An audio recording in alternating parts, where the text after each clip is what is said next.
Quebra-cabeça do sucesso. Oferecimento. A CISC, parceira do empresário, amiga do consumidor. BNI, a maior rede de networking em negócios do mundo. Seja membro. Imobiliária Cardinale, a maior e mais completa imobiliária do interior paulista. Grupo Engefort. Engefort 8000. Alarme sem fio. Proteção sem falhas. Jabu. Elétrica, hidráulica e iluminação. Lojas em São Carlos, Araraquara e Bauru. Latina. Orgulho em ser brasileira. Mais de 30 anos de mercado. Seu momento. Nosso Eletro. E Elden. Gestão de marketing e vendas. 15 anos acelerando o crescimento de empresas.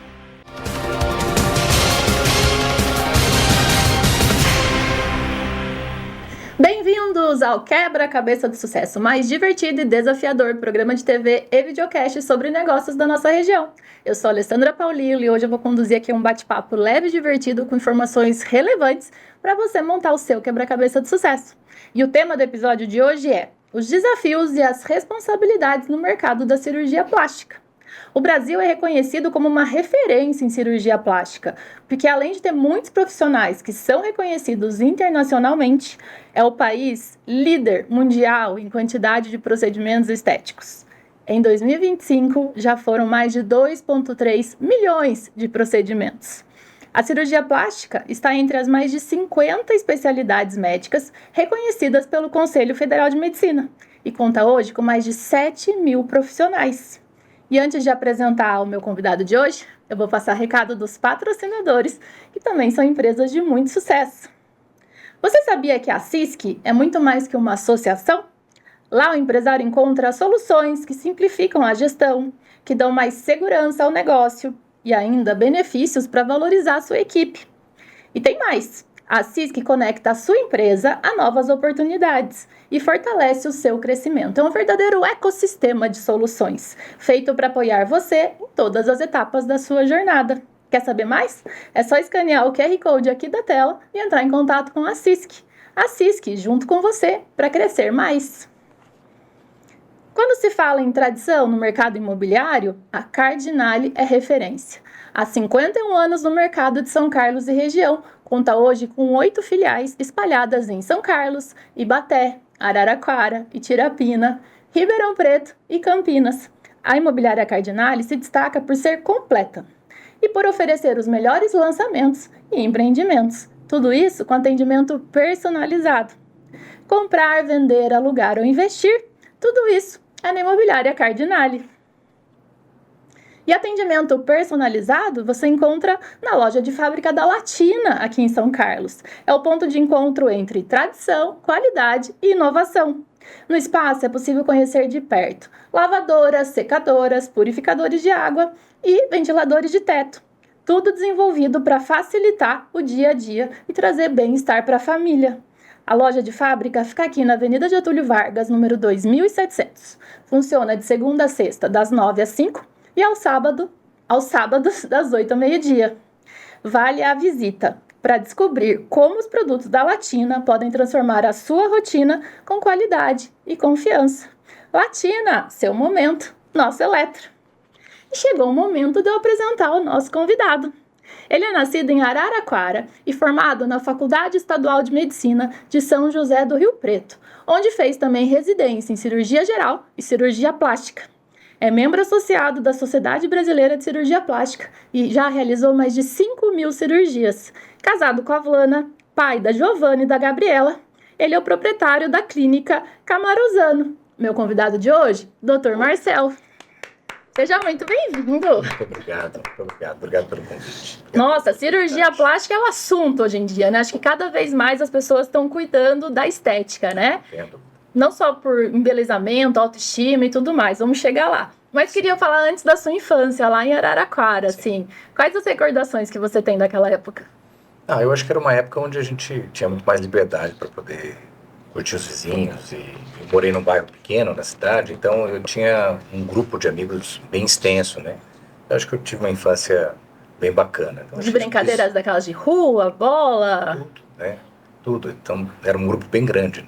E a gente podia aproveitar a falta não tinha celular, não tinha muita coisa para te entreter, então a convivência marcava bastante, né, a relação entre os vizinhos. Foi uma infância muito feliz. Em que momento que você percebe uma vocação para a medicina, para cuidar do outro? Na verdade, eu perdi o meu avô quando eu tinha 12 anos de idade, por um infarto, né? Foi na casa do meu pai, era uma pessoa muito querida. E naquele momento eu pensei muito em querer evitar que as outras pessoas passassem por isso. Então foi a partir dali que eu decidi em ser médico. E aí nunca teve problema com machucado, sangue, ponto, alguma coisa assim? Nunca passou mal? Nada. Eu acho que eu sempre gostei, sempre quis, né, fazer isso. Não tive nenhuma dificuldade, não. Na família não tem médicos? Não, na minha família mais próxima, não. Tem alguns primos, né, mas na minha família não. Ninguém que você se inspirou mesmo, foi por causa do avô ali que você percebeu como poderia salvar pessoas? Foi mais naquela situação mesmo, que me marcou bastante, né? Depois, claro, surgiram outras inspirações, mas mais pra frente. Tá. E aí na adolescência eu vou fazer medicina. A gente Sim. já sabia e sabe até hoje que entrar num curso de medicina é muito difícil, ainda mais nas escolas públicas, né? Seja Sim. estadual, federal, enfim. Aí você já teve que se dedicar mais aos estudos quando você decidiu ser médico ou ainda não tinha percebido isso? Eu sempre fui uma pessoa esforçada, né? Sempre fui estudioso, sempre bom dediquei, aluno. era um bom aluno, né? Tinha uns defeitos como adolescente, mas eu sempre fui um bom aluno. E aí depois, quando eu acabei o colegial, eu não consegui passar de primeiro, eu acabei fazendo um ano de cursinho. Foi aquele ano que foi um divisor de águas para mim em relação à dedicação aos estudos, né, ao empenho. Eu foquei mesmo, porque eu queria muito passar na faculdade. E acabou dando certo. E aí vai morar em São José do Rio Preto, Vou morar em São José do Rio Preto. saindo de Araraquara. Certo. Calor e calor, assim. De clima tava tudo bem. Eu acho que lá é um pouquinho pior. Pior ainda? Pior. Mas é uma cidade muito acolhedora, eu adorei Rio Preto, né? Gostava muito de lá, então a mudança foi uma mudança para melhor, né? É uma cidade acolhedora, pequena, eu adorei ir para lá. E aí, durante a faculdade, quais foram as principais dificuldades? Eu acho que aquela incerteza de saber o que vai ser depois, né? E é claro que é uma faculdade longa, que exige bastante dedicação, mas também é uma oportunidade de vida onde a gente conhece muita gente, tem muitas experiências e, como qualquer faculdade, a gente amadurece bastante. E ali, durante a faculdade, teve algumas disciplinas que você teve mais dificuldade, falou para isso, eu não quero ser especialista nisso, e teve outras que sentiu mais facilidade em lidar, então pode ser que eu vá para cardiologia, pode ser que eu vá para isso, ou nessa época ainda não se decidia, decide ainda a especialidade. Eu entrei na faculdade querendo ser cardiologista, né? Nossa, esse não foi combinado, hein, gente? É verdade, eu queria ser cardiologista, me dediquei bastante durante a formação ali, gostava muito, mas eu gostava muito da medicina como um todo, né? Eu acho que talvez a especialidade ou a disciplina que eu tinha mais, não dificuldade, mas não tinha tanta vontade de fazer, era pediatria, ginecologia, que eu acho que são especialidades fantásticas, mas que não eram muito a minha praia, sabe? Mas especialidades cirúrgicas e sim, algumas clínicas eu me apaixonei bastante, então foi difícil decidir. E aí essa decisão vem no último ano? Vem no último ano. E daí também ou vai ou racha, né? Não tem muita... Porque eu queria ser cardiologista, então chegou no final do ano, do 6º ano, eu falei, bom, se eu for um bom clínico, eu nunca vou conseguir ser um bom cirurgião. Mas se eu for um bom cirurgião, eu posso ser um bom clínico também. Então vou fazer cirurgia cardíaca. Mudei completamente. E fui fazer cirurgia geral porque é um pré-requisito. São entendi. 2 anos de cirurgia geral na época, eu acho que agora são 3, para que depois você faça alguma outra especialidade dentro da cirurgia. E aí, durante esse período de 2 anos da cirurgia geral, que eu me apaixonei pela cirurgia plástica. Apesar que antes eu tinha me apaixonado pela cirurgia geral também, que eu gostava demais de trauma, de acidente, de emergência. Ai, meu Deus, ficar falando muito sobre isso já desmaio, é brincadeira. Eu gostava muito de me sentir útil, né? E aí veio a cirurgia plástica que me fisgou, né? Em que momento da faculdade que você começa realmente a ter acesso a emergências, né? Então, assim, você está lá, estuda 6 anos. Sim. Você já tem acesso ao pronto-socorro para você ver a vivência ou é depois, quando você já está fazendo cirurgia, que você realmente tem acesso? Normalmente esse acesso é maior no internato, que são os 2 últimos anos da faculdade, né? Que a gente acaba tendo uma parte um pouco mais prática. Então é nesse período que a gente tem um pouco mais de vivência com a emergência. A mesma coisa tem um pouco mais superficial, né? Depois, com a residência médica, sim, né? Como cirurgia geral, aí é um mundo à parte. Acho que talvez seja É um critério que realmente, para fazer algumas especialidades, ele é obrigatório, né? Porque muda o teu patamar como médico mesmo. Acho que é necessário. E na emergência ali, quando chegava pessoas que precisavam de atendimento rápido, Sim. seja por um acidente, uma fratura, um tiro, uma facada, né? Algo precisa de um cirurgião ali.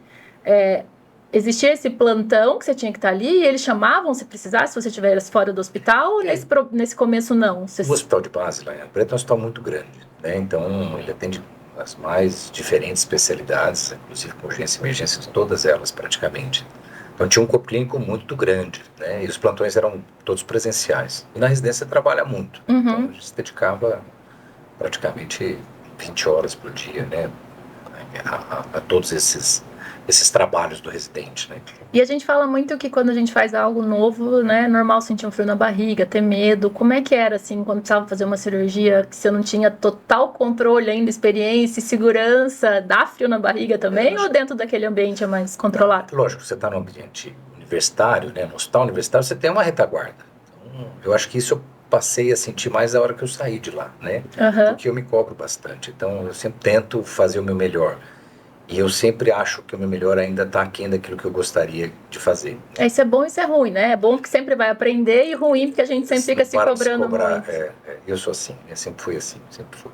Mas era um período onde você tinha essa retaguarda. Então, dificilmente aparecia uma situação onde, não sei o que fazer, mas eu tinha a quem solicitar, né, para me ajudar.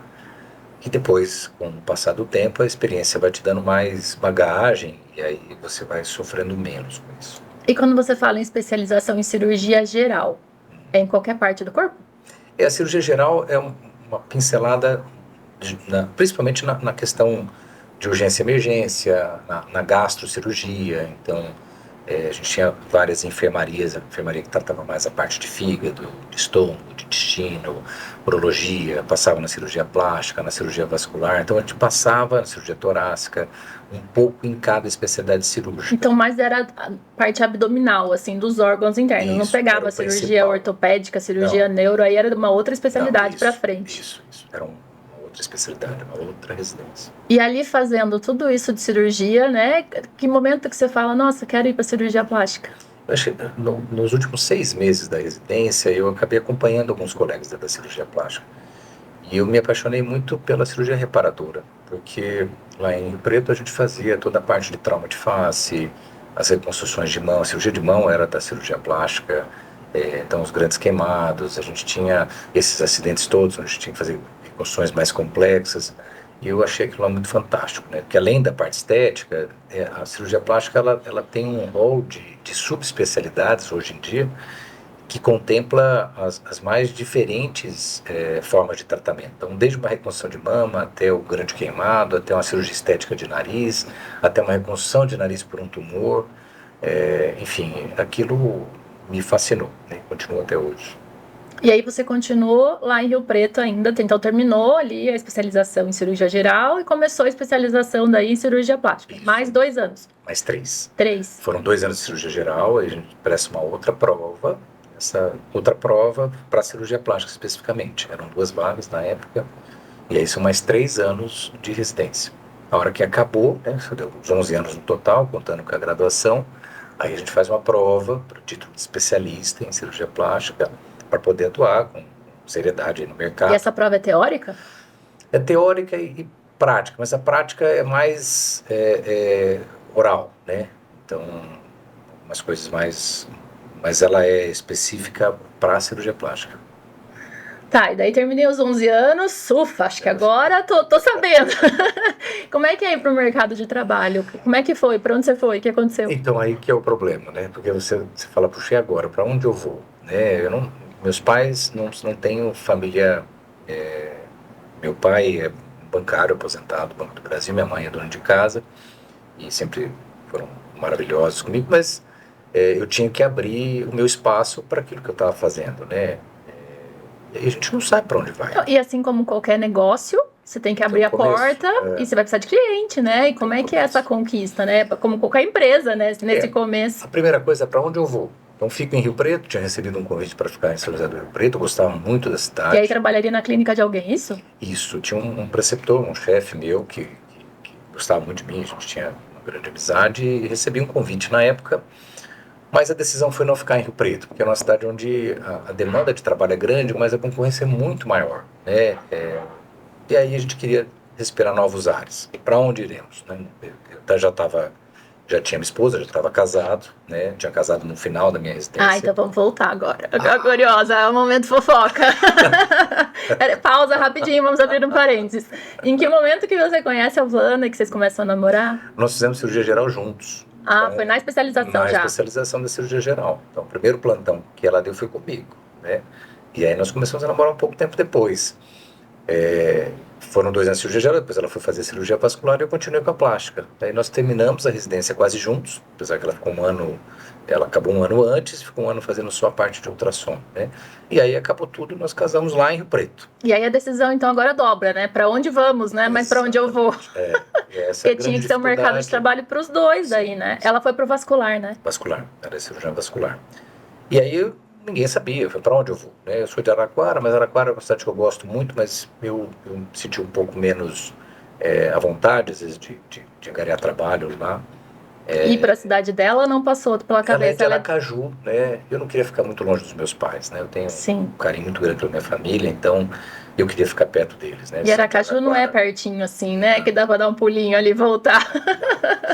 Mas nesse meio tempo eu fui ver Palmas, recebi um convite de um amigo anestesista, queria muito que eu fosse para Palmas, fui conhecer Palmas, meio do caminho, Rondonópolis, Bauru, e aí apareceu uma ideia de vir para São Carlos. Foi um amigo de residência, ele é 1 ano mais velho, um grande amigo, hoje mais ainda, né? Porque são muitos anos de convivência, e ele me apresentou São Carlos na época, né? Mas ele é médico? Já tinha uma clínica aqui? Ele era um cirurgião dobra-digestivo, chama Daniel Lupurim.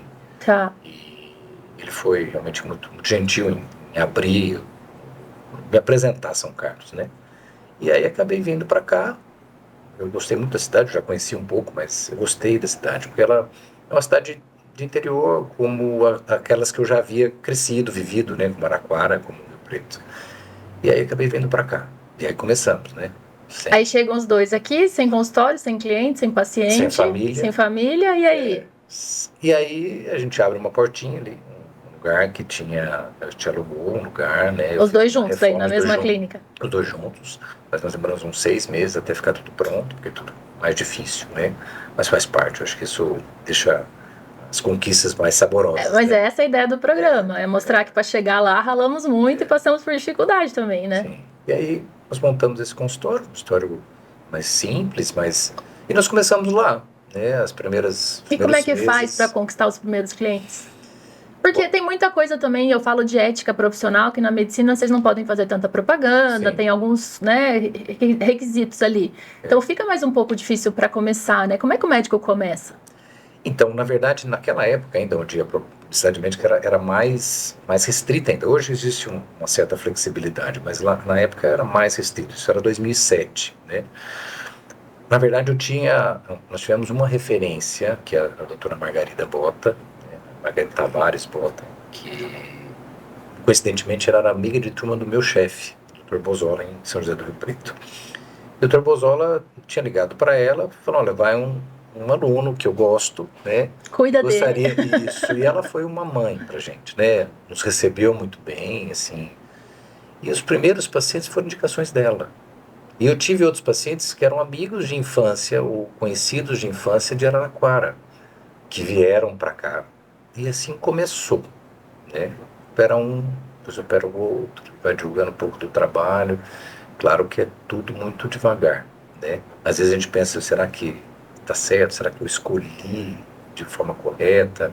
Será que eu errei em algum lugar? E a gente sempre faz as comparações, porque felizmente tenho muitos colegas competentes que ficaram em Rio Preto e que, enquanto eu estava ali andando de bicicleta, eles já estavam com a moto, né? Uhum. Mas, no final das contas, a gente vê que hoje eu estou muito feliz. É que quando você começa a ter clientes, e aí você faz um trabalho bem feito, começa a surgir indicações de, com quem você operou, onde você foi, aí aquele cliente traz outro cliente que vai trazer mais e aquele leque vai abrindo, né? Sim, acho que é o trabalho de formiguinha, né? Tem que tentar sempre fazer o melhor. E é claro que muitas vezes um paciente satisfeito te traz outros pacientes satisfeitos. muito satisfeito, te espanta sim.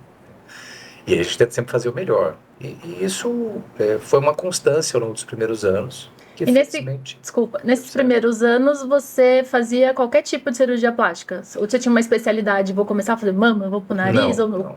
No interior do estado, a gente vê que isso é uma realidade ainda hoje. O cirurgião plástico tem que fazer um pouco de tudo. Né? Claro que depois de um tempo você acaba abrindo mão de algumas coisas, porque não dá tempo de você fazer tudo. Você acaba selecionando aquilo que você tem mais familiaridade, que você se sente mais à vontade para trabalhar.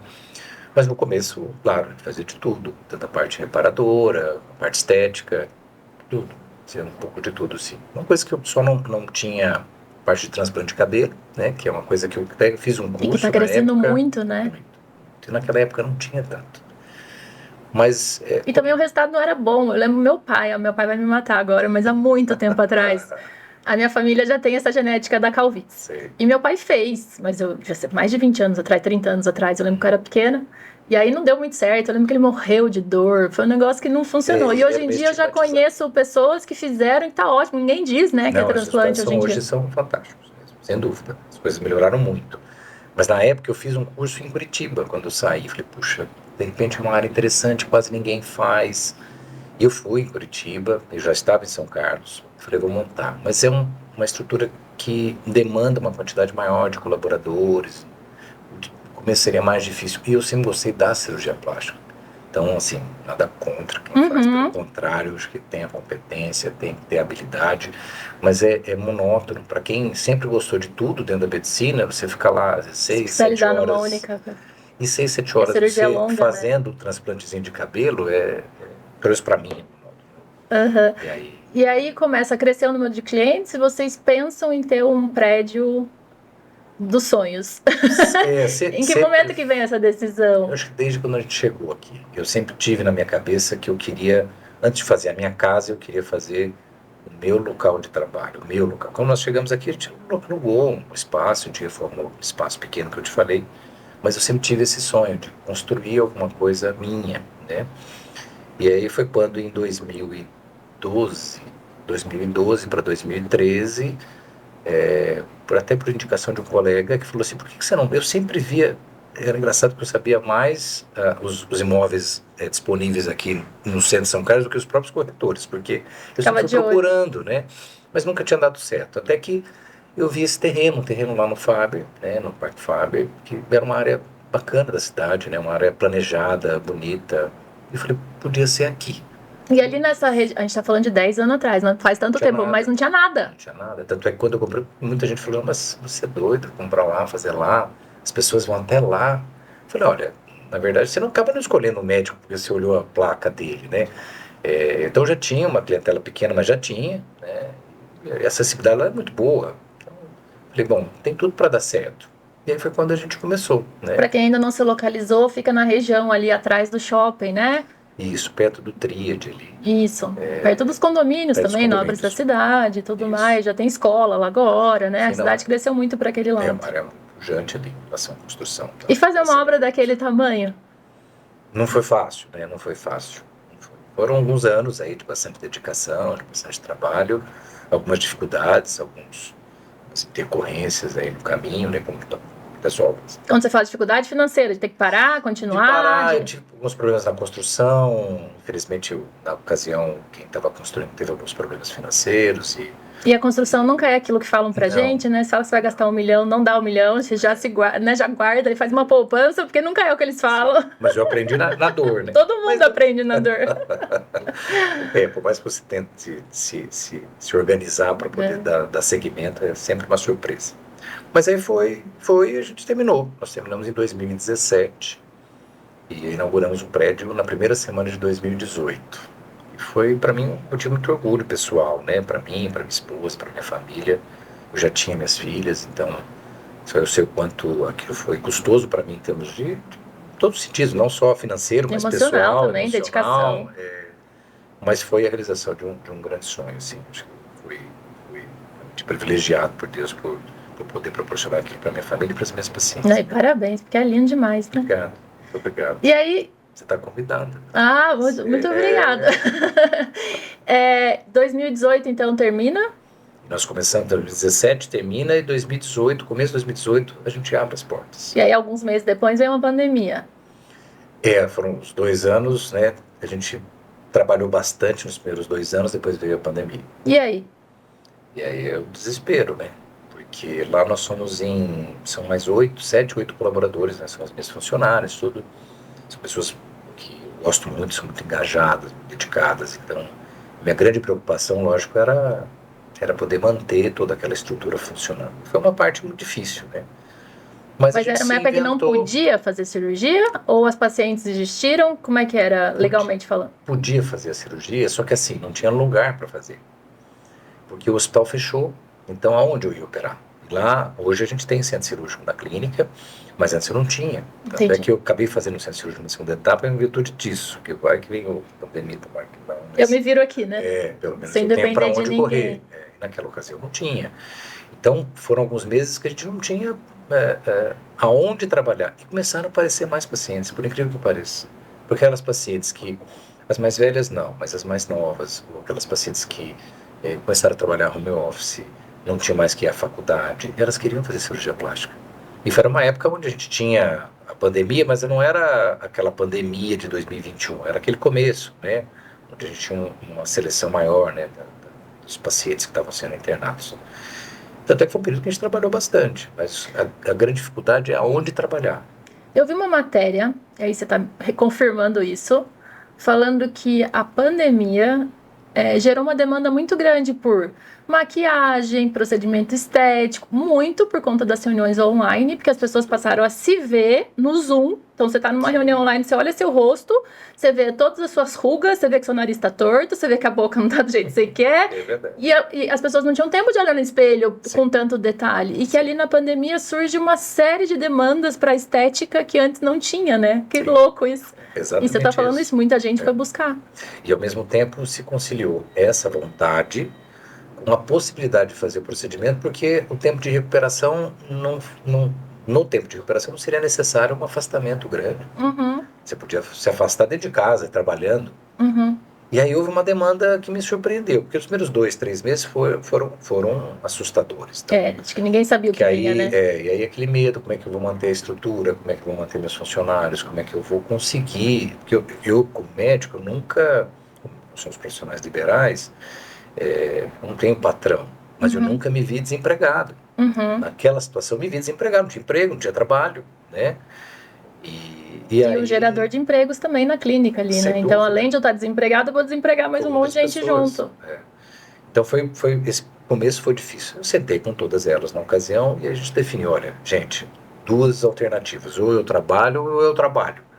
E todas absorveram muito essa necessidade. Eu tinha uma equipe fantástica, né, que sem dúvida alguma me ajudou muito. E aí a gente se preparou para essa possibilidade de ter um pouco mais de estrutura, né? Já imaginando que no futuro próximo, logo depois ali daquela pior fase da pandemia, eu acho que o mercado ia acabar abrindo mais. Isso aconteceu. Acho que muita gente que acabou dando um passo para trás na pandemia, acabou fechando. A gente acabou perdendo pacientes, clientes, isso não só dentro da cirurgia plástica, como dentro da medicina, mas aqueles que se prepararam, continuaram otimistas na tentativa de futuramente vai voltar. Essas pessoas já se equilibraram mais rapidamente depois que as coisas começaram a se normalizar. E eu acho que isso aconteceu comigo. Né? Mas aí foi um período difícil porque quando liberaram o hospital, os únicos horários que a gente tinha disponíveis eram de sábado, domingo e alguns dias mais à noite. E quanto tempo demorou para liberar, pelo menos esses horários estranhos? Mas quanto tempo? 4 meses. Tá, e aí eram esses horários esquisitos. Mas a paciente topa? Topa. Esse nicho de pacientes que queria operar nessa fase, topou. Madrugada, bora lá. A gente, na verdade, toma mais sábado e domingo, né? E às vezes operava no final do dia, eram cirurgias mais longas, acabava à noite. Foram praticamente 2 anos assim. Né? Para você ter uma ideia, no começo, no primeiro mês que eles abriram aqui, mas depois voltaram a fechar. Eu já tinha alguns pacientes agendados. Falei, e agora? A gente tem amizade com 2 cirurgiões plásticos lá de Araraquara, que eles têm um hospital bonito lá, um hospital dia. E na ocasião eles sempre me convidaram para poder operar lá, né? Mas eu não queria sair daqui, né? Então, minha casa aqui. E aí eu liguei, eu falei, olha, tem espaço? Eu falei, olha, o hospital tá fechado lá, pode trabalhar lá. Então eu levei algumas pacientes, punha até com motorista, punha no carro, levava para lá para operar no hospital em Araraquara, para depois voltar para cá. Então foi uma maneira da gente se virar. Então eu comecei a conseguir trabalhar, né? Depois, as coisas, apesar das dificuldades, elas praticamente voltaram ao normal. E em que momento que você faz essa reforma na clínica para também ter centro cirúrgico? Foi no final de 2021. Então foi 2020, 2021 que realmente foi o período mais difícil dessa questão de horário cirúrgico, disponibilidade para poder operar. E aí resolvi fazer o centro cirúrgico. Lá já tinha um espaço, eu tinha a ideia de fazer, mas eu nunca pensei em adiar isso, né? Claro, por causa da estrutura, por causa da demanda, né, dos custos. Mas eu falei, não, agora é a hora. E aí, para quem é totalmente leigo nesse assunto, assim como eu, qual a diferença de você ter uma sala lá na clínica cheia de equipamentos e ter um centro cirúrgico, né? O que difere? Na verdade, o centro cirúrgico que nós temos lá, ele é todo equipado para poder atender as demandas junto à vigilância de um hospital dia. Então, são cirurgias onde a gente acaba, eu acho, selecionando mais o tipo de paciente, o tipo de cirurgia. E são cirurgias onde normalmente essas pacientes vão embora no final do dia, né? Então é uma estrutura intermediária. Claro que cirurgias onde você tem uma paciente que tem alguma comorbidade, há uma demanda maior aí de tempo cirúrgico, de necessidade de internação, eu acabo levando para um hospital de retaguarda. Mas isso já aliviou muito o meu fluxo de trabalho, porque eu vou dizer que essas cirurgias eu consigo colocar na clínica que valem mais ou menos 30%, 40% do meu volume total. Então, eu já fiquei um pouco mais folgado em relação a isso. E antes de voltar para a cirurgia, queria falar um pouquinho do empresário. Sim. E aí, de repente tem 7, 8 funcionários, como é que é fazer essa gestão? Quem administra? A fulana é boa nisso? Você é bom em planilha? Tiveram que contratar alguém? Porque uma coisa é você ser médico, especialista, cirurgião, outra coisa é você virar empresário de repente, que ninguém te preparou para isso, né? Não. A gente vai aprendendo também com não os problemas, mas com as dificuldades. Eu sempre fui muito centralizador, né? Então, como eu sempre gostei das coisas bem feitas, eu acabo centralizando muito. Então, às vezes eu ficava na clínica até 11 horas da noite para checar algumas coisas que realmente demandavam esse meu acompanhamento. Mas aí, com o passar do tempo, a gente teve uma orientação profissional também, uma consultoria que me ajudou muito. Eu acabei aprendendo a delegar mais. Então, mas quando a gente contrata uma consultoria, é porque realmente a gente já está percebendo que não vai dar conta, né? Então, você chegou a perceber que não ia dar certo ser um médico ali de noite e ter que cuidar dessa parte empresarial. Porque eu saía da minha casa às 5h30 da manhã e voltava às 11h30. Que horas que cuida, né? Nós voltávamos às 11h30 porque eu ficava cuidando de tudo isso. Então, eu precisava ter um pouco de tempo para mim, para minha família, né? E aí as coisas acabaram se ajustando nesse sentido. Comecei a delegar um pouco mais.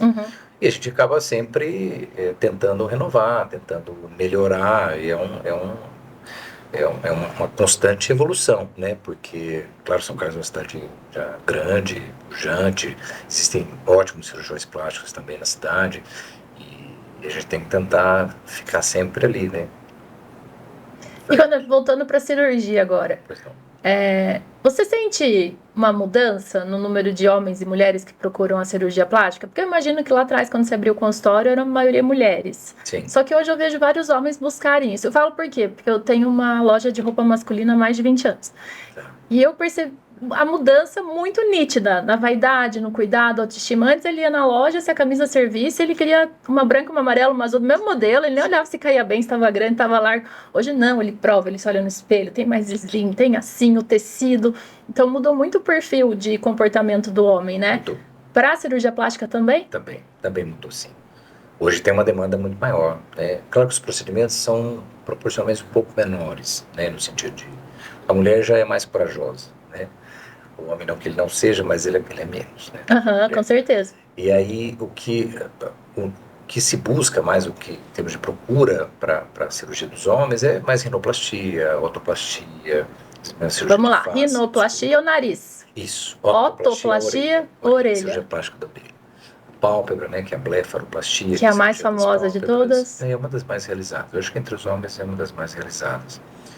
E lógico, procedimentos corporais também, aspiração, correção das mamas masculinas, chamam de ginecomastia, né? Mas é mais essa gama de procedimentos que hoje, sem dúvida alguma, tem uma demanda grande entre o público masculino. E do feminino, quais são as mais procuradas? Cirurgia plástica da mama, lipoaspiração. A mama ainda é a primeira? Porque existe tanta polêmica de põe silicone, tira silicone, põe, não põe, mudou um pouco. Porque eu vi assim, todo mundo punha silicone. Eu falo, porque assim, aquele momento parente de novo. Sim. Meu sonho sempre foi fazer cirurgia. Só que eu morro de medo, sou muito medrosa. E aí era o sonho de todo mundo pôr silicone e tal, várias amigas fizeram. Aí depois era todo mundo tirando silicone. Né? Mudou isso. Por que essa polêmica do silicone? Eu acho que, na verdade, assim, a gente mora num país onde tudo se realiza bastante, né? Então, você tem... O número de veganos aumentou tanto, mas você tem um país que é o maior produtor de proteína animal do mundo. Que os rodízios formam fila. Exato. Mas você tem um público vegano que cada vez está mais em evidência, né? Então, é a mesma coisa em relação à prótese. Ainda é a cirurgia mais realizada, né? A retirada dos implantes, ela vem aumentando sim, mas ainda é uma demanda pequena, né? Eu acho que hoje ela se deve muito à fase da vida de cada um, né? Então, aquela paciente que às vezes tem seus 20 anos, puxa, eu quero aumentar minha mama. Depois ela tem os filhos, aí ela quer corrigir, mas ela mantém a prótese. E aí, às vezes, na segunda ou terceira troca dos implantes, que eles vão ter que ser trocados um dia, e ela já tem lá os seus 60 anos, ela fala, não quero mais o implante. O implante troca a cada 10 anos? Não obrigatoriamente. Pode ser mais, pode ser menos. A gente troca quando precisa. Vai fazendo exame de acompanhamento. Isso. Tem algumas alterações clínicas, né, que implicam nessa demanda, ou às vezes a necessidade da retirada por alguma suspeita de ruptura, por exemplo. Mas um dia tem que ser trocado. E você acredita que essa a retirada dos implantes, né, do silicone, foi muito também de pressão da mídia? Começou a se falar muito? É muito efeito manada também, né? Sem dúvida. Isso é visível, né? Então, claro que existem alguns estudos associando a presença das próteses de silicone com algumas doenças, né? Mas muita coisa não tem comprovação. Então, a gente chama de síndrome da doença do silicone, né? Que existem alguns parâmetros que são subjetivos para você poder classificar a doença do silicone, né? E então não há comprovação. A própria Sociedade Brasileira de Cirurgia Plástica emitiu uma nota dizendo que não há comprovação em relação a isso, né? Só que com a questão das redes sociais, com a questão da liberdade, todo mundo fala o que quer e como quer, né? Surgem, obviamente, aqueles grupos que viram até uma seita em relação a isso, né? E é claro que a gente acaba absorvendo a demanda também de pessoas que acabam acompanhando demais esses grupos. E aí aumentou sim, assim, a procura. Mas eu tive muitas pacientes muitas não, mas algumas que fizeram a retirada exatamente por essa influência e depois voltaram a colocar. Ai, meu Deus. Mas é claro que ainda tem muita coisa em estudo, né? Não dá pra gente afirmar nem com certeza. Não, mas eu acho que demonizar a prótese de silicone é muito leviano, acho que não condiz com a realidade, não. Pelo contrário, uma cirurgia que traz muitos benefícios. Quando a gente fala em ser cirurgião plástico, uma das coisas que vem na minha cabeça é como lidar com a autoexpectativa da cliente. Principalmente pelas mídias sociais, pelos filtros de que todo mundo vai ficar lindo, perfeito, igual aquela atriz da Globo e tal. Como é que lida com essa expectativa de dizer para a pessoa que ela não vai ficar perfeita, porque é ela, é o corpo dela que vai reagir. Sim. Como é que lida com a expectativa? Eu acho que essa é a maior dificuldade de qualquer profissional dentro da cirurgia plástica. É a gente tentar alinhar a expectativa com aquilo que é possível, né? Então, eu acho que a gente tentar ser o mais sincero, né, a gente nunca perde, né? Mas existe uma dificuldade. Às vezes até minha esposa brinca comigo e fala assim, mas você promete muito pouco. Não é que eu prometo pouco, eu tento ser o mais sincero possível e alinhar uma expectativa dentro da realidade, porque é muito melhor a paciente se olhar depois no espelho e falar, nossa, ficou melhor do que eu imaginava, do que o contrário, né? E sem dúvida alguma, as redes sociais, elas vieram para ajudar, mas ao mesmo tempo elas atrapalham muito nesse sentido. Porque às vezes a paciente ela vem com uma ideia de que aquilo que ela viu na rede social é possível para ela. E não é. Então às vezes a gente perde mais tempo explicando que não é do que o contrário, né? Então, alinhar as expectativas, sem dúvida alguma, evitar problemas futuros, né? Porque a gente sabe o quanto essas mulheres, ou esses pacientes, os homens, as mulheres, eles depositam numa cirurgia como essa uma mudança de vida. Então, e eu vivencio isso todos os dias.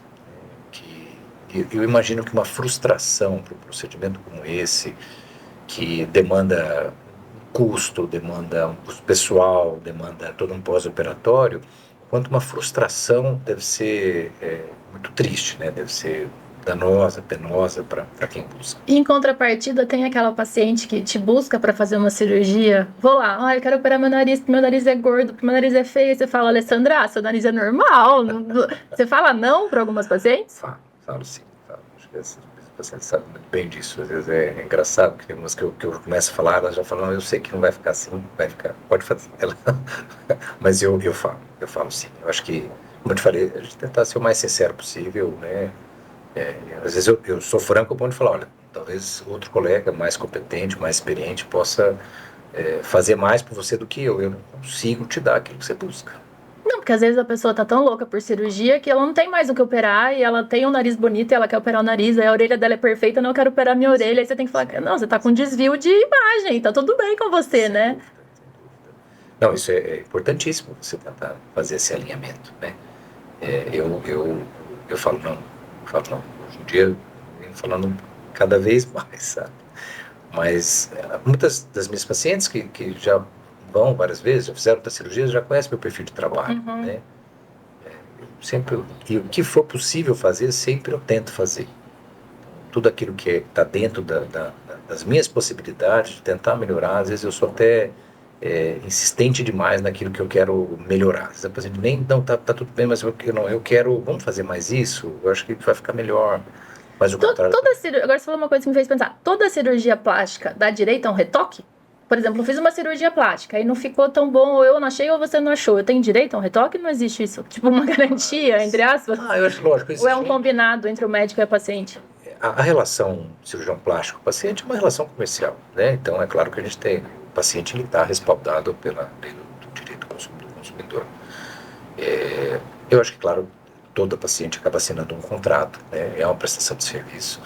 E nesse contrato, na grande maioria dos colegas que eu conheço, existe um direito ao retoque, mas o direito a ter qualquer tipo de ajuste, se houver necessidade, porque a gente está trabalhando com uma especialidade que não é exata. Então, mas quando você vira falar se houver necessidade, também fica muito em aberto, porque eu posso achar que tem uma necessidade e você falar, não, era isso. Não, sim, é claro. Eu acho que... A necessidade que os dois entendam que sim, então. Sim, exatamente. Mas aí que é a importância de você alinhar as expectativas antes, porque depois é mais complicado, né? Sempre é mais complicado. Então, você alinhando antes, você falando não antes, você previne esse problema depois, né? Porque muito também da responsabilidade do resultado é da paciente. Então, assim, o quanto é importante o pré e o pós-operatório da pessoa cumprir também para o resultado da tua cirurgia. Não tenha dúvida. Eu acho que essa é uma outra parte muito importante, que cabe à paciente fazer, né? Lógico que o cirurgião tem a sua responsabilidade, mas ele não adianta ele fazer sua parte dele sem a contrapartida da paciente, né? Esse pós-operatório é fundamental para que o resultado seja o resultado adequado. E essas cirurgias estéticas que você falou, nariz, olho, orelha, existe contraindicação também? Existe, acho que a contraindicação para qualquer cirurgia geralmente é a condição clínica da paciente, né? Então, o paciente que tem uma condição clínica depende do tipo de cirurgia, né? Não, essas menores, talvez, assim, no rosto, ou não é menor isso? Não, são cirurgias até que de porte um pouco menor. Isso. Eu acho que depende para cada caso, né? Contraindicação muitas vezes é aquilo que você não vai conseguir melhorar, obviamente, né? Então, Mas de indicação. saúde mesmo. Existem pacientes que têm comorbidades, pacientes que têm problemas de saúde que às vezes levariam um risco muito maior para um procedimento, não só o procedimento em si, mas para a parte anestésica. Aí eu acho que é de bom senso a gente contraindicar, né? Então, claro que não dá para operar todo mundo. Uhum. A parte clínica não é nem tanto a idade, mas a parte clínica, sem dúvida alguma, ela é fundamental. A gente precisa trabalhar com segurança. Tá, e a gente vê nessas associações de cirurgiões plásticos realmente o crescimento no número de denúncias, né, de erros médicos, de cirurgias plásticas realizadas por não médicos também, né? Então eu queria, assim, todo mundo sonha, ou 99,9% das pessoas sonham em fazer plástica em algum lugar, né? Quem vai fazer uma cirurgia plástica, quais atenções ela deve ter? No que ela tem que prestar atenção para ter menos risco? Porque uma cirurgia tem risco, mas para ela ter o mínimo de risco. Eu acho que a questão da rede social, como eu te falei, ela veio para ajudar, porque ela divulga, faz com que cada profissional divulgue o seu trabalho, mas ela também abre o leque para pessoas que não têm tanta competência assim. Então, divulgam resultados ou promessas que não vão ser condizentes com aquilo que vai ser obtido.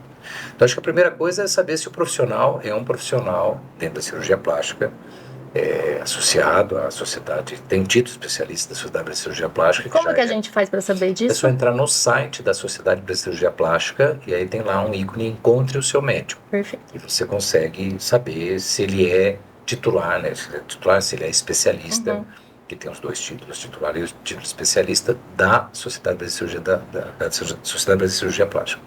Nossa, eu vou ter que parar você de novo. O que é titular, o que é especialista? Para mim era a mesma coisa. Não, na verdade é que dentro da cirurgia plástica, dentro da Sociedade Brasileira de Cirurgia Plástica, quando você sai como especialista, como membro associado, né?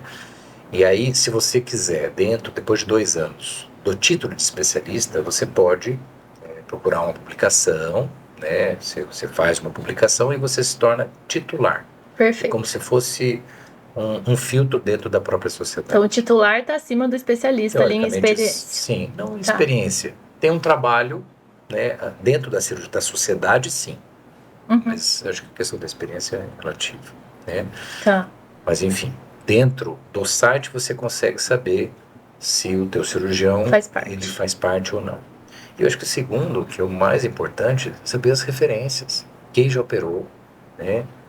Saber de alguém que operou, como foi, resultado. Eu acho que... E não acreditar em tudo que se fala, principalmente em rede social. Porque lá aceita tudo. Eu acho que é aí que mora o perigo. A gente percebe muitas vezes pacientes que se sentem enganadas por esses falsos perfis, né? Onde se promete muito, falando, mas eu vi... E aí, na hora de vender o produto, se prometeu aquilo que não é possível conseguir.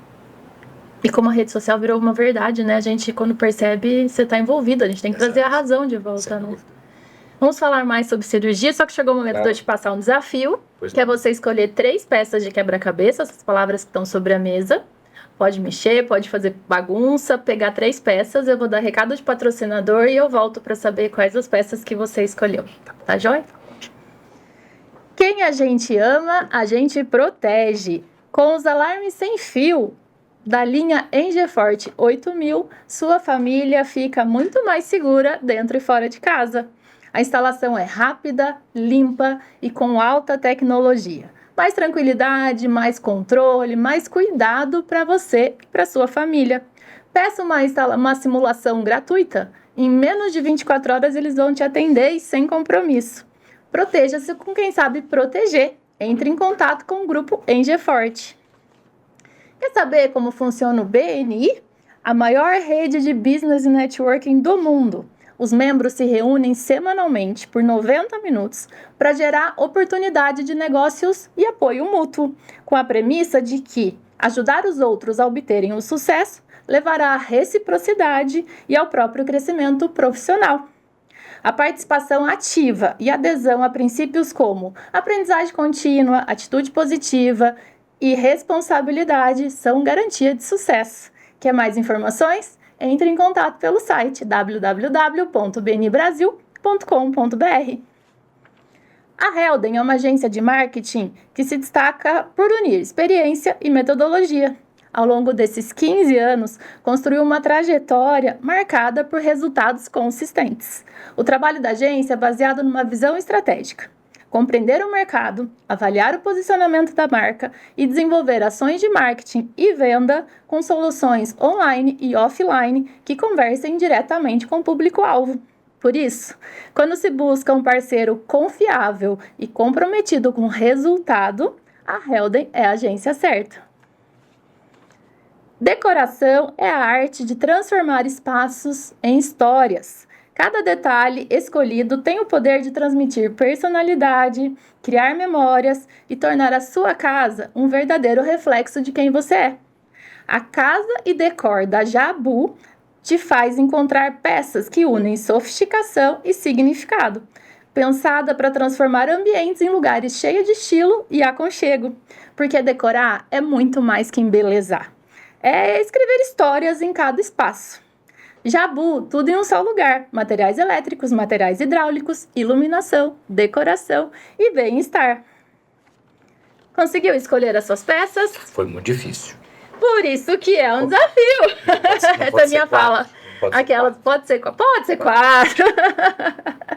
Pedir para você mostrar primeiro para a câmera e explicar o porquê. Claro. Então, não, na verdade, eu acho que tudo começa com isso aqui, eu acho, né? Se você... Café.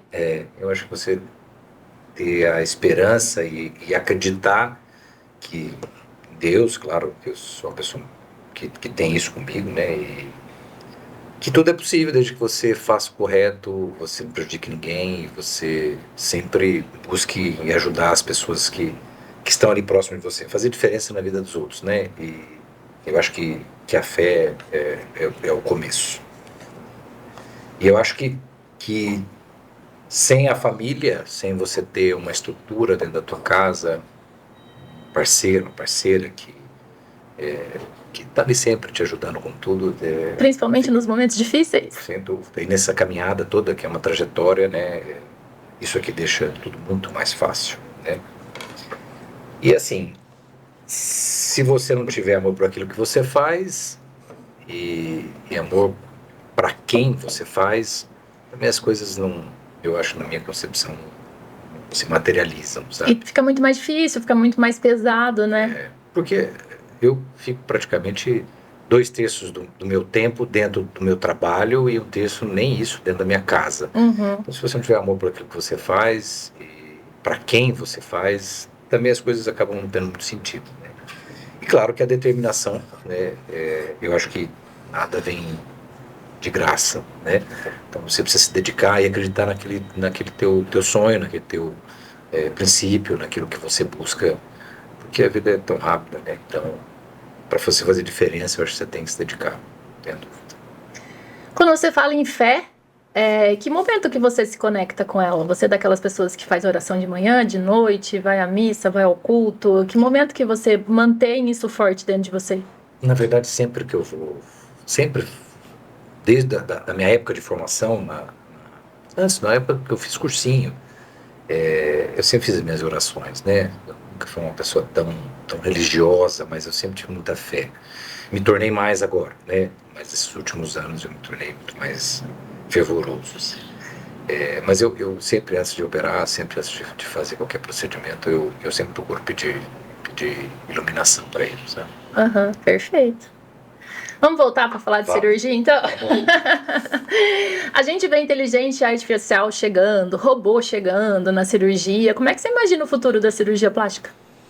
Eu acho que ela, de alguma maneira ou de outra, ela vai ter que se adequar, né? Eu acho que ainda a cirurgia plástica, dentro das especialidades médicas, especialidades cirúrgicas, talvez seja uma das últimas a ter que se adaptar, né? Porque hoje, queira ou não queira, é um procedimento artesanal a cirurgia, né?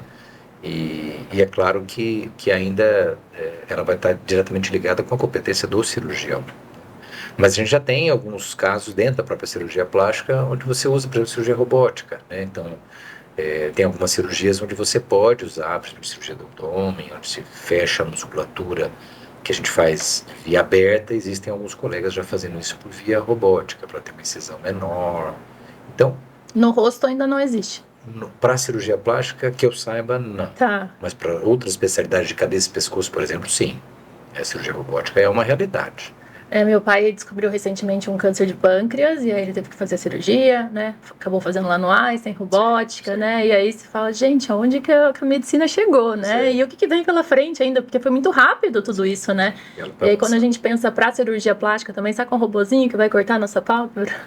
Lógico, quem opera o robô é o médico, né? Não, sempre vai ter que existir essa figura. Eu acho que essa questão de melhorar cada vez mais o instrumental, a aparelhagem que você acaba utilizando nos procedimentos, isso sem dúvida alguma, a cada ano a gente percebe que as coisas mudam, né? É até difícil de acompanhar. E eu acho que todo mundo vai ter que se adaptar de alguma forma ou de outra, né? E acredito que venha para somar. Mas quando você fala que todo ano muda a parte de tecnologia, muda método de operar, vem novas formas, como é que você se mantém atualizado e...